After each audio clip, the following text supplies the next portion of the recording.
పరిశుద్ధాత్మ దేవుడి ద్వారా భూమి మీద ఎన్నో విషయాలను బయలుపరచడం అనేది మనందరికీ తెలిసిన విషయమే. ఇక యేసుక్రీస్తు వారు ఆయన చేస్తున్న బోధంతా మీరు మారు మనసు కలిగి ఉండండి, మనసులను మార్చుకొని నన్ను ఆరాధించండి అని. అసలు ఆయన ప్రారంభమే పరలోక రాజ్యం సమీపిస్తుంది కనుక మీరు ఏం చేయండి, మారు మనసు పొందండి అని. యేసుక్రీస్తు వారు బోధనా విధానం అంతా మారు మనసు మీదే. తన పిల్లలైన వారు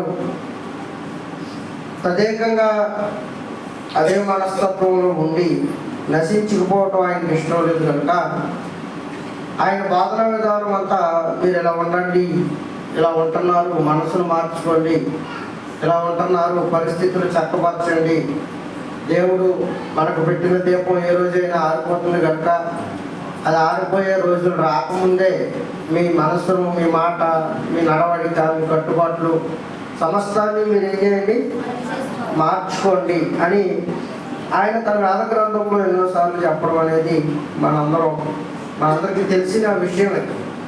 ఇక యేసుక్రీస్తు వారు ఈ విషయాన్ని ప్రస్తావించాడు తప్ప పరలోకమందున్న యెహోవా ఎక్కడ మనసు మార్చుకోమని చెప్పలేదు.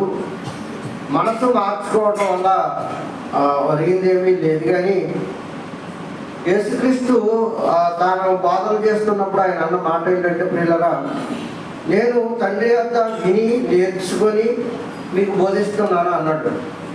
అంటే యేసువారు మాట్లాడి ఏ మాట అయినా తండ్రి చెప్పమన్న మాట కదా మనం పరిగణించాలి. అలా చెప్పమన్న మాటలో ఆయన ప్రారంభం ఎత్తుకున్న మాట మారు మనసు పొందండి, మారు మనసు పొందండి అని యేసుక్రీస్తే అన్నాడు. యేసుక్రీస్తుకి యెహోవా తండ్రిగా ఉన్నాడు కనుక ఆయన ఆ మాట ఎక్కడ పాత నిబంధన గ్రంథంలో ప్రస్తావించలేదు అని. ఈరోజు యేసుక్రీస్తుల వారి మాట తండ్రిది కానట్టుగా, తన సొంత మాట మాట్లాడినట్టుగా ఈరోజు చాలామంది అభిప్రాయపడటం అనేది మనం లోకంలో చూస్తున్నాం. వాస్తవానికి పరమందున్న తండ్రి ఆ మాట, ఆ మారు మనసుకు సంబంధించిన మాట ఎక్కడైనా చెప్పాడా చెప్పలేదని మన పాత నిబంధనలో కొన్ని విషయాలను మనం ఆలోచించగలిగితే ప్రియులారా, ఎహెజ్కేలు గ్రంథం అందరూ బైబిల్ తెచ్చిన మీ బిడ్డలైన వారంతా కూడా బైబిల్ తెరిచి దేవుడి మాటలు అలా ఉండవో లేవో పరిశీలించేవారు ఉండాలి.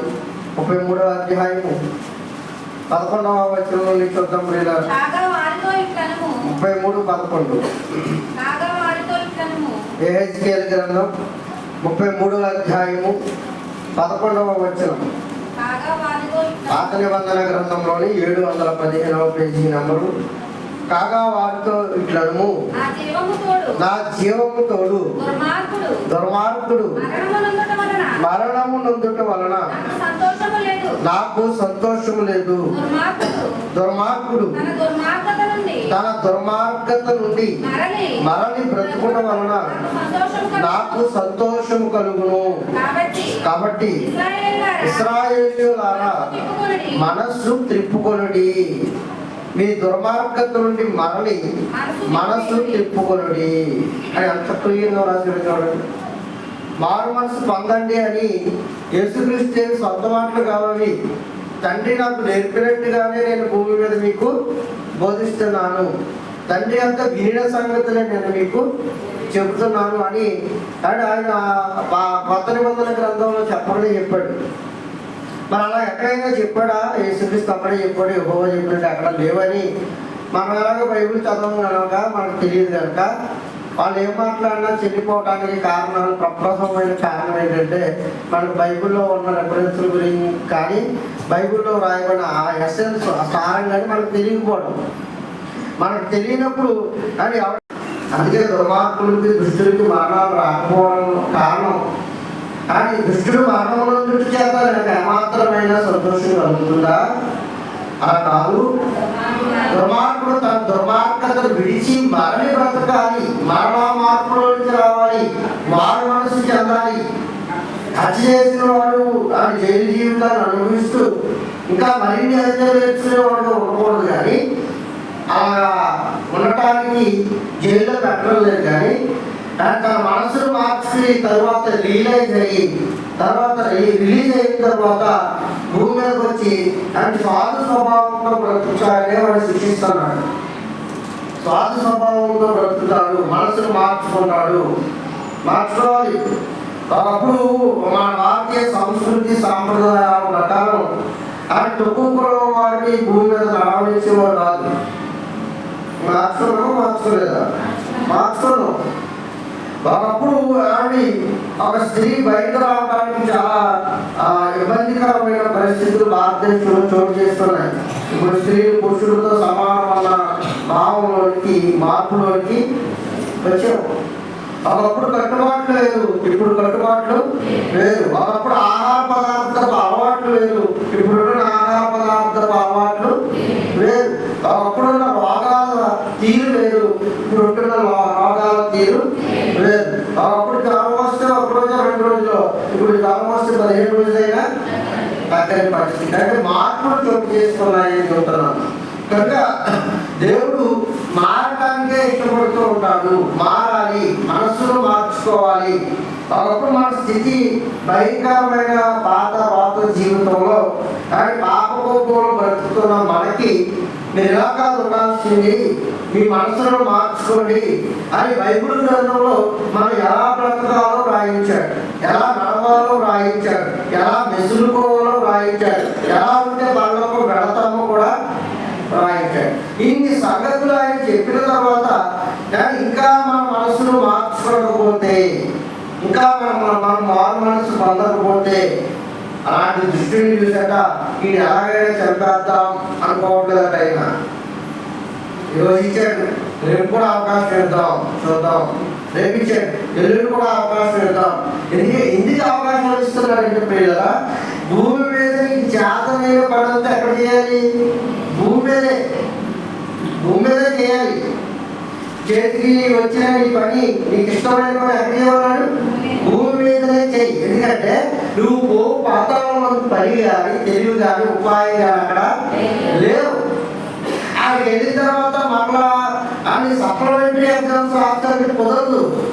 ఆడికి వెళ్ళిన తర్వాత మారతారంటే కుదరదు.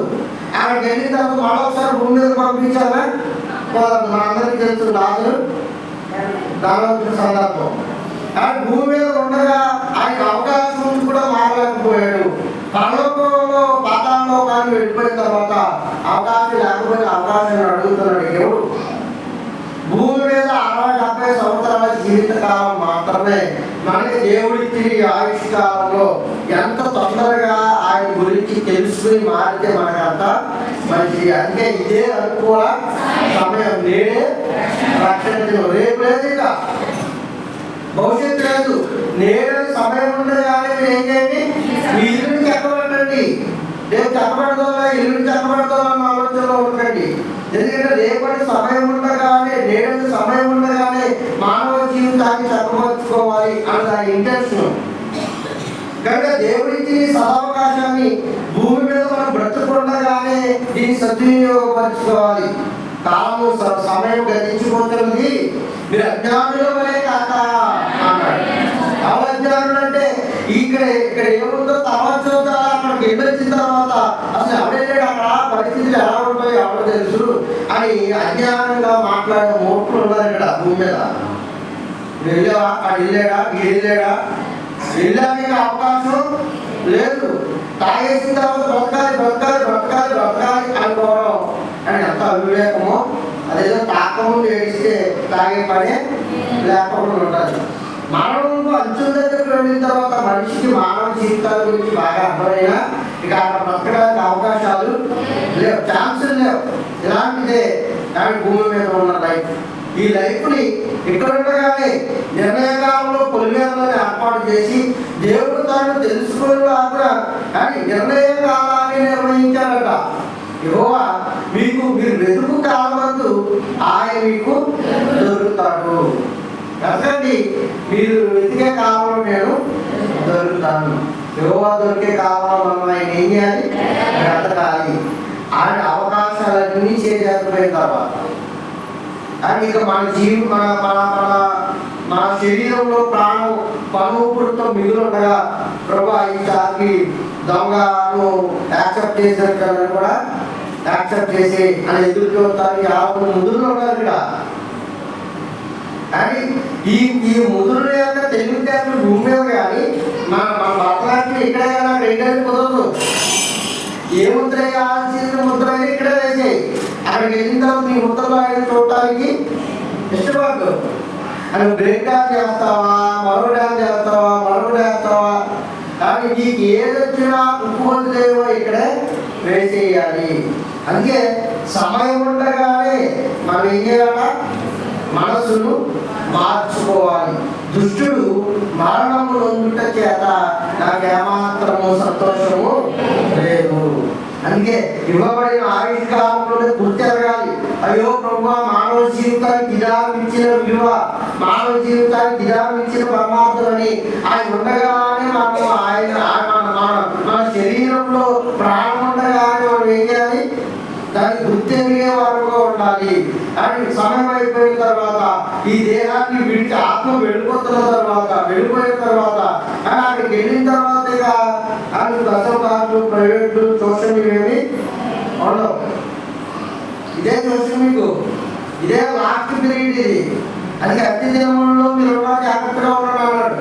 ఈ అతి దినాల్లో జాగ్రత్తగా లేకపోతే, దేవుడికి సదవకాశాన్ని కూడా వాడుకోకపోతే, దేవుడికి సదవకాశంలో కూడా మనం మారకపోతే, ఆయన ఒక చోట ఏడుస్తూ ఉన్నా మరొక చోట ఆయన కూడా పాపంగానే ఉన్నాడు.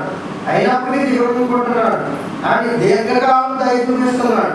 దయ చూపిస్తే ఆ పిల్లలు ఇప్పుడు కాకపోతే రేపు కాకపోతే 2 నెలలు కాకపోతే అవతలు ఉన్నాయి కదా, పిల్లలు మాట్లాడాలని ఎదురు చూస్తున్న తండ్రికి అని ఆయన ఆవేదనే తప్ప ఆయనకు సంతోషం కలగడంలో మనం ఎక్కడ చూడం.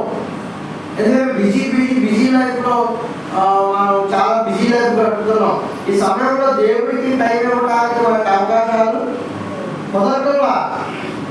అవకాశాలు కుదిరినా దేవుడికి సమయాన్ని మనం ఇవ్వలేకపోతున్నామేమో మనం ఆలోచించాలి. అందుకే నేడంటే సమయం ఉండగానే మనం ఏం చేయాలి, సాక్షరంలోకి వచ్చేయాలి. సిగ్గుమాల జిల్లాగా ఉడండి కొట్టు గాలి ఎగిరిపోతున్నట్టుగా నీకు ఒకటి ఆయుష్కాలం తగ్గిపోతుంది. నువ్వు గుర్తెరుగుతున్నావా, బయట గడిచిపోయింది రోజు అనుకుంటున్నావా? కొట్టు గాలికి ఎగిరిపోతున్నట్టుగా నీకు ఇవ్వబడిన ఆయుష్కాలం దానికి గుర్తెరిగి ఆయుష్కాలం తగ్గిపోతుంది. దేవుడిచ్చిన ఈ ఆయుష్కాలంలో బ్రతుకుండగానే, నిర్ణయకాలంలో మనం ఉండగానే, దేవుడు నిర్ణయించిన మన మరణంలోనికి మనము కావాల్సుకుంటే ఆయన మంచి నిర్ణయానికి రావాలి. మేలైన దాన్ని ఏం చేయాలి, చేపట్టాలి. కనుక ఆ మేలైనది ఏంటంటారా, దేవుడే. ఆ దేవుడి వాక్యానికి మన శరీరం ఇచ్చే విలువ, మన శరీరాన్ని భూమి మీద ఉండగానే నడగొట్టాలి, విరగొట్టిన ఈ శరీరాన్ని దేవుడికే సమర్పణ చేయాలి. అలా చేస్తున్నారా? రోజు అనుకుంటున్నాం, రోజు చెప్తున్నాం, మళ్ళా జరుగుతుంది, మళ్ళా సాయంత్రానికి కానీ మళ్ళా సాయంత్రం కూడా అనుకుని తింటున్నాం. ఇదే పని ఉంది సమాజం అంతా. సమాజం ఇదే పని ఉంది. ఏమంటారా, కాస్త కోస్త సమయాన్ని దేవుడికి ఇవ్వండి అని అనుకోవాల్సిన పరిస్థితి వస్తుంది. మీరు నాకు ప్రతి విషయంలో మీరు ఏం చేయండి, నాకు కృతజ్ఞతాస్తుతులు చెల్లించండి ప్రతి విషయంలోనూ. మరి ఏంటి ఇలా పెట్టుకోవాల్సి వస్తుంది దేవుడు? ఒక అరగంట ప్రార్థనకి ఆయన బ్రతుకులు ఆడుకోవాల్సిన పరిస్థితుల్లోకి సమాజం వెళ్ళిపోయిందంటే, కానీ భూమి మీద ఉన్న దేవుడికి విలువైన ఆయుష్కాలం గురించి ఎవరికి పెట్టినట్టుగా లేదు. ఇప్పుడు అర్థం కాకపోయినా ప్రలాపించుతున్న వారి ఇంటికి వెళ్ళినప్పుడైనా కుర్చీలో కూర్చున్నా వేదాంతాన్ని ఆలోచించారు. ఖచ్చితంగా ఆలోచించారు. అక్కడైనా ఆలోచించరా? ఇప్పుడు అక్కడైనా మనసు మారుద్దాం. అందుకే దుష్టుడు మరణం చేత అది ఎందుకు కావాలంటే వాడు మారాలి అన్నదే ఇంటెన్షన్. నాకు సంతోషము లేదు. మరి ఏంటి ఎలాగటా ఈ సంతోషం? దుష్టుడు తన దుష్టత్వాన్ని విడిచి మళ్ళీ బ్రతకాలి, తన మనసు తిప్పుకోవాలి, తన మనసును మారు మనసులోకి రావాలి. దుష్టుడు తన దుష్టత్వాన్ని విడిచిపెట్టాలి. విడిచిపెడితే అప్పుడు మనకి ఏమొస్తుంది? మారు మనసు వస్తుంది. అయితే ఏదేమంటాం ప్రభా నికోదేము, అప్పుడు నీటి మూలంగా ఆత్మ మూలంగా జన్మిస్తే తప్ప వాడు రాజ్యానికి స్వతంత్రుడు కాడు. అప్పుడు అడుగుతున్నాడు నికోదేము, అయ్యో ప్రభా నేను ముసలివాడిని మళ్ళా నా తల్లి గర్భంలోకి వెళ్ళి అలా జన్మించమంటావు అని అడిగాడు. ఓ రెడ్డిబాబుడు అలా కాదు, నువ్వు జన్మించాల్సిన తల్లి గర్భంలోకి వెళ్ళు, కొండల్లో నుంచో అలా చచ్చిపోయి 3వ దినాన్ని సజీవంగా లేవడం కాదు అబ్బాయి. మరి ఏం చేస్తారంటే నీటి మూలంగా ఆత్మ మూలంగా జన్మించాలి. ఇది ఏం చెప్పింది? నూతన జన్మ. పాత్ర గతించుకుపోవాలి, సమస్త కొత్తది కావాలి. కొత్త అయిన తర్వాత మళ్ళా ఏమయ్యా? పాత్ర అయ్యాం. ఆల్రెడీ కొత్త అయ్యామా? కడగబడ్డామా? ఆయన ఆయన రక్ష ఆయన సాక్షులుగా అంగీకరించామా? అంగీకరించిన కొంతకాలం తర్వాత ఇప్పుడు మనం ఏమయ్యాం? మనం ఏమైనా మెరుగుపరుచుకున్నామా, మెరుస్తున్నామా, లేక కింద పట్టేస్తున్నాము? ఒకసారి ఆలోచించండి. సామాన్ అప్పుడప్పుడు ఉపయోగం లేకపోయి ప్రయాణాలతో ఉంటాం. ఈ పండగకి పబ్బాలకి ఆగాగంతో ఉంటూ ఉంటాం. ఏంటి? చింతపండు, లేకపోతే నిమ్మకాయ పత్రం, ఇంకా ఇంటికి కూడా ఇప్పుడు ఆకులండి ఇంటికి కూడా విజయాలు ఇరగలు పెడతాం. తోవేసిన తర్వాత అమరావతి ఎంత ఆనందపడిపోతాం. మరే కలిగి అంట. మరి ఈ దుప్పు తెలుసుకోవా? చదువుతున్నప్పుడు ఆలోచించారు కదా, నువ్వు అలా కిలం పట్టేస్తున్నావు. నువ్వు కూడా ఎలాగా ఆ పాత్రలో కిలం పట్టేస్తున్నావు. ఆ కిలము వదులుతున్నట్టుగా అయ్యో ప్రభా నా మనసు పట్టి నా కిలాన్ని వదిలించేయా అని అడిగితే ఆయన ఆనందపడుతున్నాడు. అందుకే దుష్టుడు మానవం వదిలి చేత కాదు నాకు సంతోషం. పాత్రగా ఉండిపోతే ఆయనకి ఎంత కదట. దుష్టుడు తన దుష్టత్వాన్ని విడాలి. ఏమన్నది? ఆ కిలాన్ని ఆ భక్తిని ఏం చేయాలి? వదిలించుకోవాలి. వదిలించుకుంటే ఆయనకి మనం చూసి ఆనందం. అది వెనుకొస్తే నీకెంత ఆనందమో, నువ్వు మారు మనసు పొందితే ఆయనంత ఆనందం. నీకు అర్థమయ్యే భాష, అంతకాలం అర్థమయ్యే భాష ఇది. అండ్ ఈ రోజు మనం రోజు వాడే పాత్రలు కదకి. కనుక అది వెనుకొస్తే మనకి ఎంత ఆనందమో, మనం మారితే పరమందుల తండ్రికి కూడా అంతే ఆనందం. అందుకే అప్పుడప్పుడు ఆయనకి ఆనందం. దుష్టుడు తన దుష్టత్వాన్ని విడిచి మరలా బ్రతికితే నాకు ఆనందం. వారు మనసు పొందండి అన్నాడు. వారు మనసు తగిన ఫలాలను ఫలించండి. వారు మనసు పొందాలి.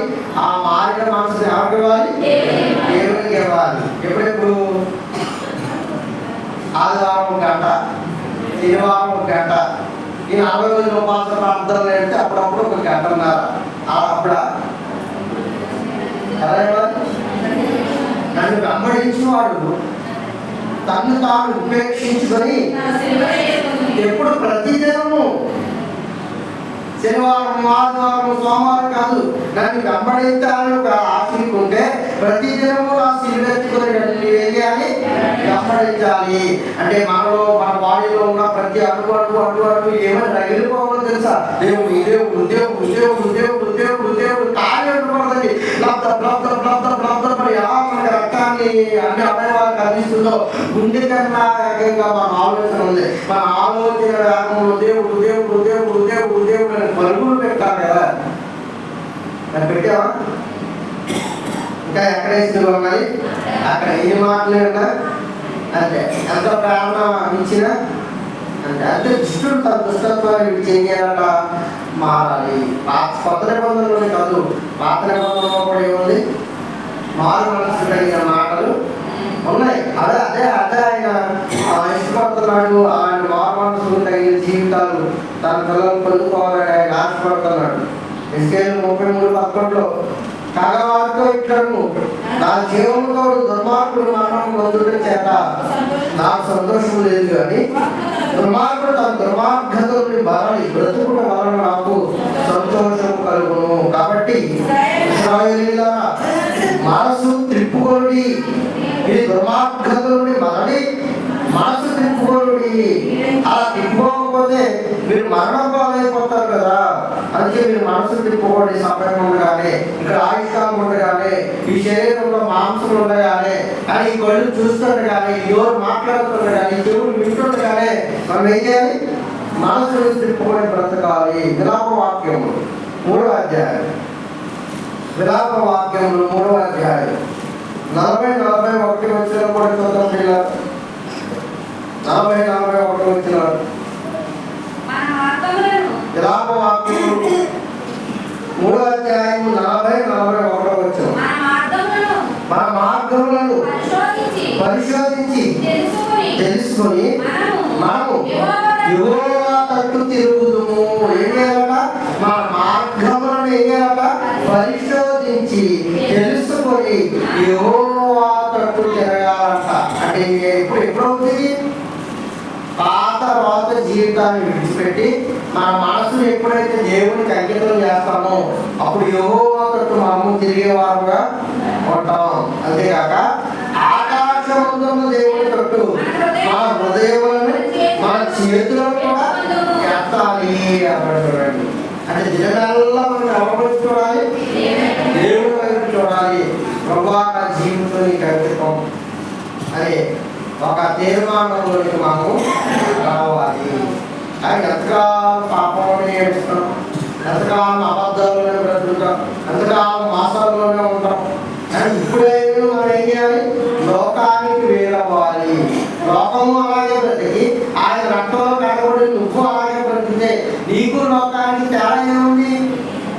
అందుకే మనం బాలవలసి పొందాలి. దేవుడి తట్టు మన హృదయాన్ని కాదు, మన చేతులనే కాదు, మన హృదయాన్ని కూడా ఎత్తి పట్టుకోవాలి. హోషేయ గ్రంథం 14వ అధ్యాయం 14వ అధ్యాయం 1వ వచనం చూద్దాం. 1వ వచనం హోషేయ గ్రంథం 14వ అధ్యాయం 1వ వచనం. ఇశ్రాయేలు నీ పాపముల చేత నీవు కూలితివి గనుక ఈ దేవుడైన యెహోవా తట్టుకు తిరుగుము. నీ పాపముల చేత నువ్వు కూలితివి కనుక ఈ దేవుడైన యెహోవా తట్టుకు నువ్వు చేయాలి? తిరగాలి. ఏ కార్యంలో ఏమంటాడంటే దేన మనస్సు కలిగి దేవుని ఎదుట ప్రవర్తించుతాయి కానీ న్యాయముగా కనికరమును ప్రేమించుతాయి. చదువుతాడు మిగతా 8వ వచనం. మనుషుడా ఏది ఉత్తమము అది తెలియజేయబడి ఉన్నది కనుక న్యాయముగా నడుచుకుంటాయి, కనికరమును ప్రేమించుతాయి, దేన మనస్సు కలిగి ఈ దేవుడు ఎదుట ప్రవర్తించుట. దేన మనస్సు కలిగి మనస్సును ఏం చేయాలి? మార్చాలి. ఒకప్పుడు కఠినాత్ముడుగా ఇప్పుడు ఏం చేయాలి? దేన మనస్సులోకి రావాలి అన్నదే ఆయన ఇంటెన్షన్. అందుకే యేసుక్రీస్తు గారు కూడా బోధిస్తూ మత్తయి సువార్త యేసుక్రీస్తు గారు కూడా ఇదే మాటలు మాట్లాడుతున్నట్టు 4వ అధ్యాయం 17వ వచనం. మత్తయి రాసిన సువార్త 4వ అధ్యాయం 17వ వచనం. అప్పటి నుండి యేసు పరలోక రాజ్యము సమీపించినది కనుక మారు మనసు పొందండి అని చెప్పుచూ ప్రకటించు. నేను ఏ పొందమన్నాడు ఆయన? మారు మనసు. యేసుక్రీస్తే కాదు, పాత నిబంధనలో కూడా మారు మనసు గురించి 4 మాటలు మనం కొన్ని చూసామంటే మంచుతరంగా. అంటే ఇప్పుడు మనం మార్చుకోవాల్సిన మతాన్న మనసున ఏంటది? మనసును మార్చుకోవాలి, మతాన్ని కాదు. కానీ మన మనసును మార్చుకోవాలి. అదే క్రైస్తవ్యం. అదే ఏంటది? క్రైస్తవ్యం. క్రైస్తవ మతం కాదు. క్రైస్తవ్యం అంటే అర్థం ఏంటంటే మనస్సులను మార్చేది. అది ఒకప్పుడు దొంగ మనసు మార్చుకున్నాడు, ఇప్పుడు దేవుని పని చేయడానికి సిద్ధపడగలన్నాడు. ఒకప్పుడు వ్యభిచారి మనసు మార్చుకుంది కానీ ఇప్పుడు దేవుడు కడగబడి వాడబడుతుంది. ఒకప్పుడు కానీ నరహంతుడు మనసు మార్చుకున్నాడు, మనసే మారాలి. ఆ మారిన మనసు ఎవరికి ఇవ్వాలి? దేవునికి ఇవ్వాలి. ఇదే క్రైస్తవ్యం. అందుకే ఆయన అన్నాడు, నేనే మార్గం, నేనే మార్గం, నేనే మార్గం, నేనే మార్గం. ఆయన మాత్రమే మార్గం. ఏం మారాలంటే మతం మారడానికి కాదు, మనస్సులను మార్చుకోవడానికి. ఆ మార్చుకోవడానికి ప్రభుభక్షను మనందరం వేడుకుంటూ ఆయన వెనుకడై కొద్ది మాటలు ఆశీర్వదించి జీవించును గాక. సర్వచ్చరిత ప్రార్థన చేసుకుందామని ప్రార్థన అవకాశం రేపు సోమవారం చేతులు రేపు ఆరాధన ఉంది. బయట కనుక ప్రార్థన అవకాశం లేదు కనుక సోమవారం చేసే వాళ్ళు ఉన్నాం. అందరూ తల వచ్చినట్టుగా ప్రార్థన చేసుకున్నాం పిల్లలు. సకలాశీర్వచన స్తోత్రములకు కారణముగా మమ్మల్ని తండ్రి ప్రభావితులైన ఈ మహాకృపను బట్టి ఇబ్రలైన వారందరూ నీ మాటలు విన్నాం. ప్రభావితులైన మీరు కోరుకున్న మారు మనసు మానవ జీవితాల్లో సమయం ఉండగానే మేము మీకు అందించాలని, ప్రభా సమయం ఉండగానే మా జీవితాలను చక్కపరుచుకోవాలని, ఇదిగో ప్రభా ఇదిగో నీ ఇచ్చిన ఆయుష్కాలాన్ని మరలా మాకు ఇచ్చిన ఈ సదావకాశంలోనే వాడుకోవాలని పిల్లలందరూ తెలియజేశారు. ప్రభా పాపం చేసి మేము మరణాన్ని గడించిన ఈ శిలోత్యాగం ద్వారా ప్రభా దాన్ని దూరైన జీవంగా మార్చిన దేవాన్ని పొందరాము. ప్రభా నీ బిడ్డలైన వారందరూ కూడా ఈ త్యాగాన్ని గుర్తెరగాలి. ప్రభా ఇదిగో నీ బిడ్డలైన వారందరూ కూడా ఈ మహాప్రభువు నీ కనికరానికి వారి హృదయాన్ని అనుగ్రహించాలి. ఇప్పుడైనా మనసు పెట్టి ప్రతి ఒక్కరూ ఆలోచించాలి. ప్రభా నీ బిడ్డలైన వారందరూ మనసులను తేవండి. ప్రతి హృదయంలో ప్రభా మీరు వచ్చి నివాసం చేయమని అడుగుతున్నాను. ఎందులకు నాపై ప్రేమ అంత దయా స్వామి రామని దయకి ఎందులకు నాపై ప్రేమ అంత దయా స్వామి రామని దయకి అందుకే దయముందితిని అందుకే దయ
మోసుకుంది. నిన్ను సిలువకు అప్పగించింది మేమే. మా మోసకరమైన ఆలోచనలే నిన్ను సిలువ వేశాయి. ప్రభువా, ఇదిగోనైనా మా కల్మషాలే ఆనాడు నీకు సేవలుగా మారాయి. ప్రభువా, ముళ్ళ కిరీటంగా ఇదిగోని తాను గుచ్చాయి. ఇదిగోనైనా ఇప్పటికైనా మారు మనసుగా చంద్రని నీవు మాట్లాడుతున్నావు. ప్రభువా, మీరు చేసిన త్యాగం వృధాగా పోయి ప్రతి ఒక్కరు గుర్తెరగాలి. నా ప్రవర్తన తీరే కదా ఆయన సిలువేసిందని, నా నడవడికే కదా ఆయన సిలువేసిందని, నా పాత మట్టి కలిగిన జీవితమే కదా ఆయన సిలువేసిందని ఇప్పటికైనా కళ్ళు తెలుసుకోవాలి. పిల్లలైన వారందరూ దేవా, ఇదిగోనైనా మా ప్రార్థన ఆలకించుమా ప్రభువా, మా ప్రార్థన అంగీకరించమని అడుగుతున్నానయ్యా. ప్రభువా, ఇదిగోనైనా ప్రభువా నాకు కూడా ఆరాధన లేనివారు, నువ్వు పరిశుద్ధుడు, మేము పాపము. ప్రభువా, ఇదిగోనైనా పాపము జీవితానికి మేము మరణాన్ని పోగుపెట్టుకుంటే దేవా, మా కొరకై బలియాగమై నిత్య జీవాన్ని ఇచ్చిన మహాకరికరం కలిగిన వాడు. ప్రభువా, నీ ప్రేమను ఏమెట్టి కొలవలేము. ప్రభువా, నీ త్యాగాన్ని ఏమెట్టి మేము తెలుసుకోమయ్యా. ఇప్పటికైనా తగిన మారు మనసు కలిగి ప్రభువా, ఇదిగోనైనా మా హృదయాన్ని కల్పిస్తే నీకు అదే ఆనందం. ప్రభువా, ఇదిగోనైనా బిడ్డలైన వారందరినీ ప్రేరేపించండి. ఇప్పటికైనా ఇదిగోనైనా మేము చేసిన పొరపాట్లు, మేము చేసిన తప్పులు ప్రభువా, ఇదిగోనైనా మేము ఇదిగోనైనా మాకు తెలియక అపవాది శోధనలు పడి అపవాది ఇంకో క్రియలకు మేము బలైన తీరు ప్రభువా, ఇదిగోనైనా దాని సిలువలో ప్రభువా, ఇదిగోనైనా మరొకసారి సిలువ వేయమని అడుగుతున్నాను. ప్రభువా, ఇదిగోనైనా పరిశుద్ధులుగా మార్చండి. ఇదిగో నూతన జీవితాలు, నూతన ఇదిగో క్రియలు, ఇదిగో సమస్తములు పాత్ర గతించుకుపోవాలి. మా హృదయాలు నూతన మార్చుకోవాలి దేవా. అటు హృదయాల్లో నిన్ను ఆరాధిస్తే నీకు మహాదానందమే. అలాంటి మహాకృప మా సంఘానికి అనుగ్రహిస్తారని ఇదిగోనైనా ఇప్పుడు ఈ సమానంగా కష్టపడి బిడ్డలు ఆరాధించారు. ఎంతమంది హృదయపూర్వక ఆరాధన చేశారు నాకు తెలియదు, కానీ ప్రతి బిడ్డ ఆరాధన మీరు స్వీకరించమని సమస్త బిడ్డలను దేవుడు మమ్మల్ని కూడా మీ చేతిని అప్పగించుకుంటాం. ఆనందంలో సహాయాన్ని నీ మహాకరికరాన్ని నీ మహాకృపను మా మీద ఉంచుతారని ఆశపడుతున్నాం. మరి పాత్ర వేసి వారి నామం అడిగి వేడుకొని ప్రార్థిస్తున్నాను తండ్రి. ఆమేన్, ఆమేన్, ఆమేన్. అందరికీ వందనాలు.